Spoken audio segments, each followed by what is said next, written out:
Assalamualaikum, salam sejahtera semuanya. Halo, Ayah Bunda. Perkenalkan, saya Dr. Cynthia dari Rumah Sakit Hermina Padang. Pastinya Ayah Bunda yang sedang menanti kelahiran buah hati tercinta, kayaknya udah nggak sabar nih. Semoga semuanya dalam keadaan sehat ya. Nah, Ayah Bunda, pada kesempatan kali ini, kami akan memberikan seputar informasi kesehatan mengenai kandungan yang akan dijelaskan oleh salah satu dokter spesialis kandungan favorit kami dengan jadwal praktek beliau pada pukul 10.00 sampai 14.00 waktu Indonesia Barat setiap hari Senin sampai Sabtu. Oke, tidak perlu berlama-lama, langsung saja Dr. Berry Ramadhani, POG. Oke, Assalamualaikum warahmatullahi wabarakatuh.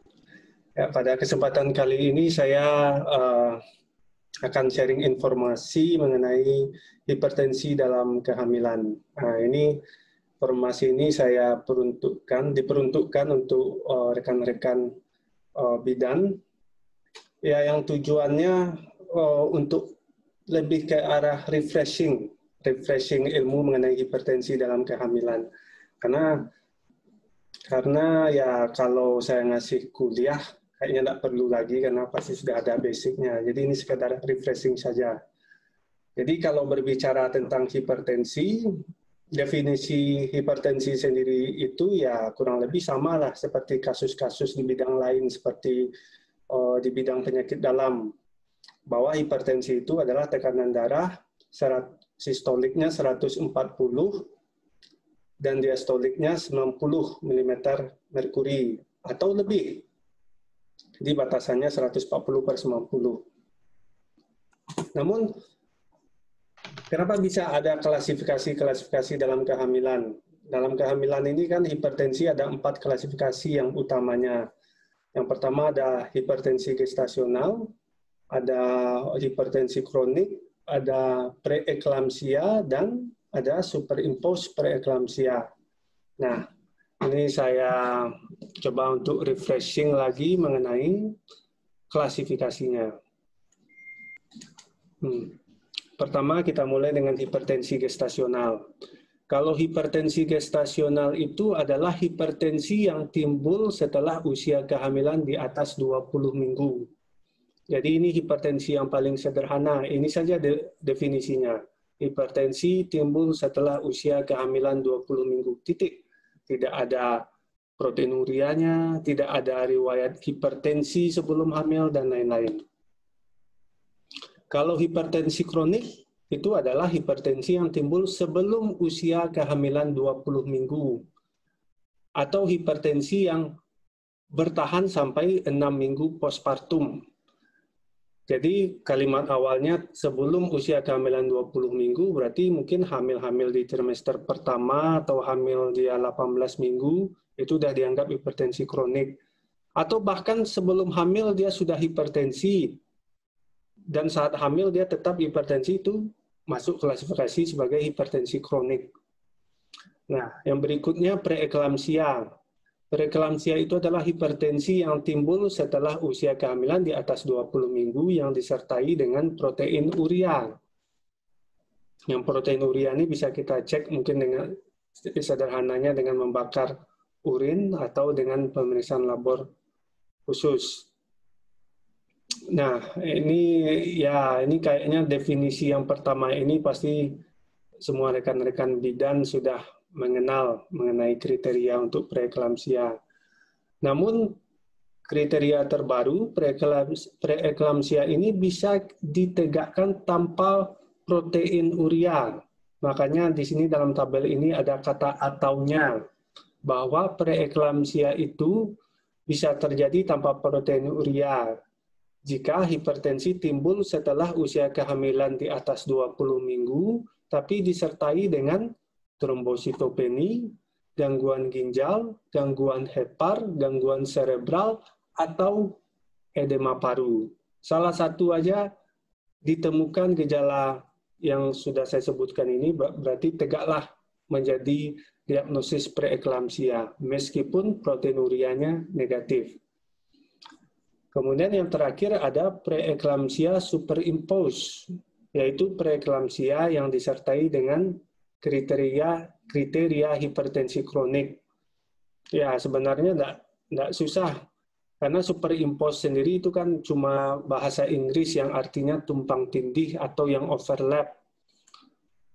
Berarti preeklamsia yang tumpang tindih atau overlap dengan hipertensi kronik. Dengan kata lain ya, kriteria preeklamsia ada, kriteria hipertensi kronik juga ada. Berarti sebagai contoh kalau ada kasus wanita hamil 18 minggu, tensinya tinggi, dan protein urinnya ternyata diperiksa positif, maka itu dianggap sebagai superimpose preeklamsia. Nah, kurang lebih itulah detail mengenai klasifikasi dari hipertensi dalam kehamilan. Nah, nanti untuk rekan-rekan bidan yang mungkin akan menemukan kasusnya, yang perlu diingat selain nantinya akan merujuk pasien, ya setiap hipertensi dalam kehamilan tentunya dari fase 1 tentu dia direkomendasikan untuk dirujuk ke vaskes tingkat lanjutannya. Tapi yang perlu ditekankan, kalau hipertensi gestasional, hipertensi kronik, ini bukan kasus emergensi. Jadi boleh dirujuknya ke poli kebidanan. Tidak perlu langsung dirujuk buru-buru ke IGD. Kecuali ya hipertensi gestasionalnya atau hipertensi kroniknya disertai kasus emergensi obstetrik lain, seperti misalnya dia udah pecah ketuban atau dia sudah infartu, ya itu lain cerita. Dan untuk kasus preeklamsia dan preeklamsia superimpose ini murni memang rujukannya harus segera. Dengan kata lain kita rujuk ke IGD. Jadi jangan sampai ketemu kasus preeklamsia, wanita hamil misalnya dia 34 minggu, dia diukur tekanan darahnya 160 per 110 dan protein urinnya dicek positif. Jangan dibikin rujukan ke poli, karena dia emergensi harus segera dirujuk ke IGD. Dan rujukannya ke IGD juga sebisa mungkin harus diberikan regimen pencegah kejang atau profilak kejang. Dalam hal ini ya yang paling prioritas untuk profilak kejangnya adalah magnesium sulfat. Nah, ini sekedar refreshing juga mengenai bagaimana cara pemberian magnesium sulfat pada pasien dengan preeklamsia atau superimpose preeklamsia. Seperti yang kita tahu, yang kita paling takutkan dari preeklamsia ini kan kalau dia berkembang menjadi eklamsia, kejang dia, mendadak kejang. Jadi supaya preeklamsia jangan berlanjut ke eklamsia, terutama ketika dirujuk, jangan sampai di jalan dia mendadak kejang, ya dirujuklah dengan memberikan terlebih dahulu regimen MgSO4. Kalau dari literaturnya, dosis yang direkomendasikan adalah ada dosis awal atau dosis inisial, yaitu 4-6 gram di loading dose secara intravena melalui dilusi cairan sebanyak 100 cc. Dengan kecepatan cairannya diberikan secara bolus itu adalah 15-20 menit. Ini saya ulang lagi ya. Jadi 4-6 gram itu sudah fix. Aplikasinya, penerapannya di lapangan, kita kan adanya flakon regimen MgSO4 ini dalam sediaan 25 cc yang mengandung 10 gram. Jadi supaya dia bisa masuk sebanyak 4-6 gram, ya ambillah patokan 4 gram. Berarti supaya sesuai dosis yang masuk 4 gram, berarti yang kita berikan itu adalah sebanyak 10 cc. 10 cc dari flakon regimen MgSO4 yang dosisnya 40%, yang sediaan 40%. Kalau rekan-rekan bidan ada syringe pump, ada sediaan cairan infus 100 cc, ya tinggal dimasukkan 10 cc regimen MgSO4 ke dalam cairan 100 cc tersebut. Kemudian diatur kecepatannya untuk habis secara intravena selama 15-20 menit. Namun kalau tidak ada sarana syringe pump di puskesmas atau di vaskes satunya, ya cara paling sederhana bisa lewat cairan kolof biasa, misalnya RL 500 cc. Tapi kita masukkan MgSO4-nya itu sebanyak 20 cc. Kalau 20 cc tentu 8 gram. Sedangkan kita cuma butuh yang 4 gramnya saja. Cara mengakalinya, supaya masuk 4 gram dalam 15 menit, cairan RL 500 cc yang sudah berisi 8 gram atau 20 cc MgSO4 tersebut ya diguyur setengah kolofnya dengan kecepatan ya habis 15 menit atau 20 menit. Ya, dan sisa 4 gramnya setengah kolofnya lagi kan berarti ada 250 cc yang mengandung 4 gram MgSO4, itu baru dengan kecepatan maintenance saja, yaitu kalau dari literaturnya 1 sampai 2 gram per jam secara intravena.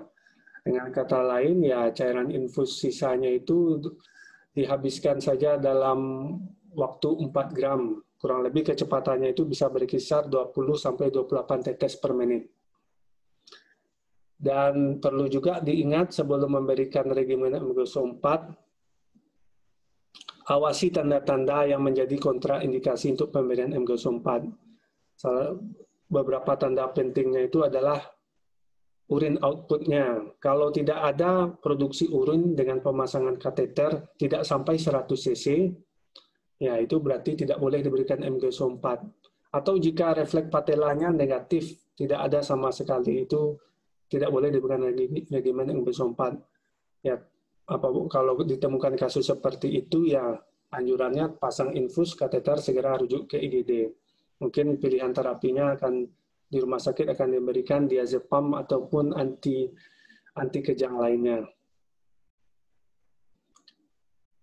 Ya, ini kurang lebih itu yang bisa saya sampaikan terkait aplikasi kasus-kasus hipertensi dalam kehamilan, dalam hal ya tata laksana awal bagi rekan-rekan bidan jika menemukan kasusnya di praktek pribadi atau di vaskes 1 seperti puskesmas. Ya, terima kasih. Bagaimana teman-teman bidan? Sangat bermanfaat kan informasinya? Nah, buat ayah dan bunda di rumah, jangan lupa juga untuk selalu kontrol kandungan dan melakukan persalinan di Rumah Sakit Hermina Padang ya. Oh iya, ayah bunda sekarang berobat ke Rumah Sakit Hermina tidak perlu takut, karena kami siap melayani pasien dan COVID dan Rumah Sakit Hermina menerapkan protokol pencegahan penularan COVID-19. Karena keamanan ayah bunda adalah prioritas kami. Terima kasih.